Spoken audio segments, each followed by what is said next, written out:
Federasi Sepak Bola Bahrain ketakutan. Mereka meminta laga tandang kontra Timnas Indonesia pada 25 Maret nanti digelar di tempat yang netral. Hal tersebut mereka ungkapkan di media resmi.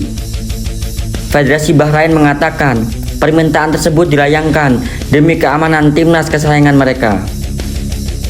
Kami merasa apa yang terjadi belakangan ini bisa mempengaruhi keamanan tim nasional ketika datang ke Jakarta untuk laga tandang.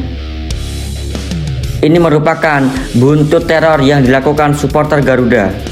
Mereka kecewa kemenangan timnas Indonesia atas Bahrain yang dibiarkan oleh wasit asal Oman Ahmed Alkaf.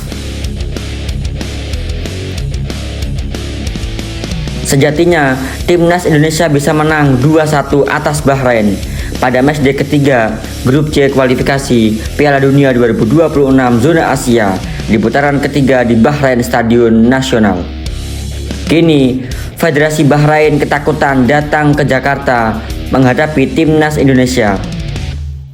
Tindakan para fans yang menyerang akun media sosial Bahrain dan timnas Bahrain menunjukkan intensitas dukungan terhadap timnas Indonesia, tetapi juga bisa beresiko memperburuk hubungan antara kedua negara. Ketegangan ini semacam bisa berdampak pada keputusan AFC mengenai permintaan Bahrain. Pernyataan Bahrain yang menyatakan bahwa keamanan pemain mereka adalah prioritas utama sangat penting. Jika AFC mengabulkan permohonan tersebut, itu bisa menjadi kerugian bagi timnas Indonesia yang seharusnya mendapatkan keuntungan bermain di laga kandang. Kini, semua mata tertuju pada respon AFC dan bagaimana mereka akan menangani situasi ini. Diharapkan semua pihak bisa menemukan jalan tengah yang aman dan sportif. Menunggu keputusan AFC dan FIFA mengenai permintaan Bahrain untuk memindahkan laga tertentu sangat menarik dinantikan. Jika pertandingan timnas Indonesia digelar di Bung Karno harus dipindah ke tempat netral, itu akan menjadi kerugian besar bagi timnas Indonesia. Karena Stadion Utama Gelora Bung Karno dikenal sebagai tempat yang ramai dan penuh dukungan dari para fans supporter tanah air yang dapat memberikan keuntungan psikologis bagi tim. Memindahkan laga ke lokasi netral akan menghilangkan dukungan tersebut dan bisa mempengaruhi performa pemain. Keputusan juga ini mencerminkan bagaimana AFC dan FIFA menanggapi isu keamanan dalam sepak bola internasional. Semoga apapun yang terjadi bisa berjalan dengan adil dan aman bagi semua pihak. Kita akan lihat bagaimana perkembangan situasinya. Sambut kepulangan skuad Garuda, Sintayong ikut dievaluasi. Setelah melakukan laga tandang melawan Bahrain dan Cina, akhirnya para punggawa supporter tanah air skuad Garuda tiba di Indonesia. Anggota Komite Eksekutif PSSI, Arya Sinulinga membeberkan langkah yang akan diambil timnas usai Indonesia tumbang 1-2 dari timnas Cina. Ia memastikan federasi akan terus mendukung awak skuad Garuda selama putaran ketiga kualifikasi Piala Dunia 2026 zona Asia. Laga antara Indonesia dan Cina itu pada 15 Oktober, skor akhir 2-1 untuk tim Naga. Kedua gol Cina dicetak oleh Bahrain, Behram Abdulweli dan Zhang Zuning. Sementara Indonesia memperkecil skor lewat Tom Haye. Arya mengatakan tim Merah Putih harus berbenah diri setelah mengalami kekalahan itu. Ia pastikan PSSI akan melakukan sederet evaluasi untuk tim asuhan Sintayong tersebut. Kami akan evaluasi menyeluruh. Di mana masalahnya? Apa ada yang kurang? Apa ada pemain naturalisasi kurang di mana? Kami akan support pemain. Di sisi lain kami akan support hal-hal non teknis. Di samping itu juga ada evaluasi dari BTN, Batan Tim Nasional, tambah pria berkacamata itu. Arya memastikan Sintayong juga akan dievaluasi terkait performa timnas Indonesia. Pasalnya, timnya gagal mencapai target yang sudah ditetapkan dalam laga tersebut. Termasuk Sintayong akan diminta laporan. Bagaimana laporannya? Ada masukan apa? Saat ini, timnas Indonesia berada di posisi kelima klasemen grup C, putaran ketiga kualifikasi Piala Dunia 2026 zona Asia dengan nilai 3. Chance untuk lolos ke putaran final masih terbuka sangat lebar untuk timnas Indonesia.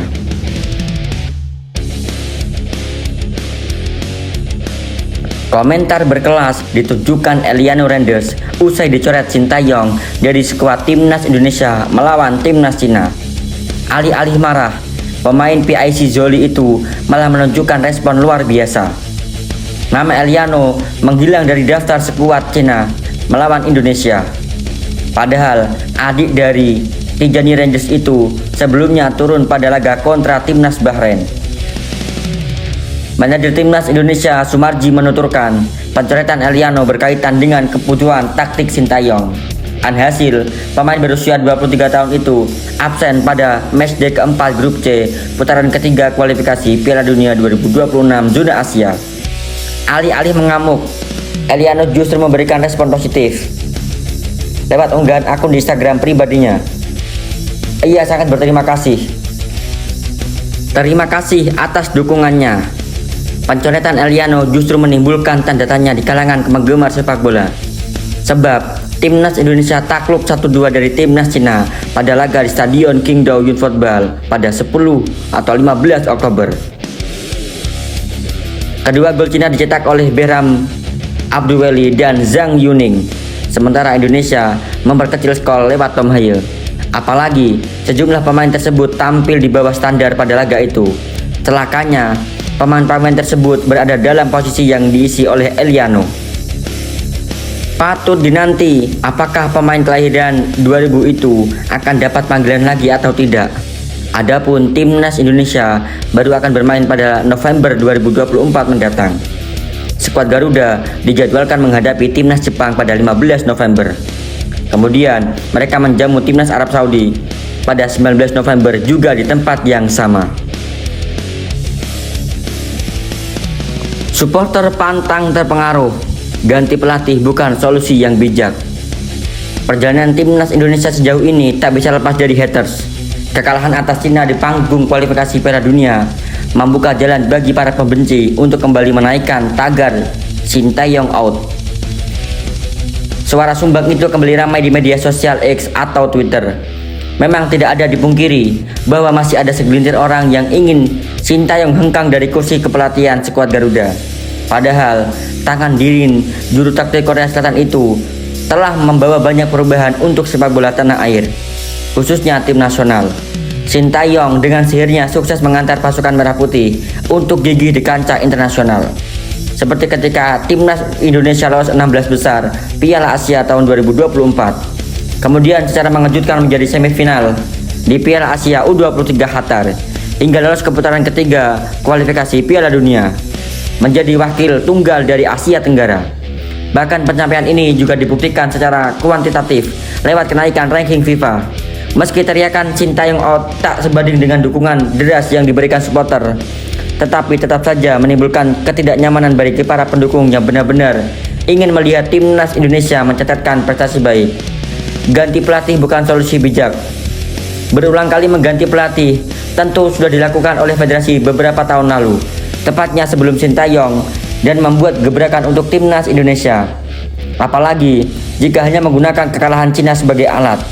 Tak memungkiri bahwa memang ada indikasi blunder pemilihan starting line up untuk melawan Dragon Team. Kritik dan evaluasi jelas diperlukan, tetapi tidak sampai tahap memecat. Ini bukan solusi yang bijak, sebab sejak awal memang target Sintayong adalah mengamankan peringkat ketiga atau keempat agar bisa lolos ke putaran keempat Piala Dunia. Meski memang membuat langkah jadi berat, tapi kekalahan atas Cina bukan akhir dari segalanya. Timnas Indonesia masih mempunyai 6 laga tersisa, dan chance untuk merebut target lolos ke ronde 4 sangat terbuka lebar untuk timnas Indonesia. Saat ini skuad Garuda di urutan kelima klasemen dengan torehan 3 poin.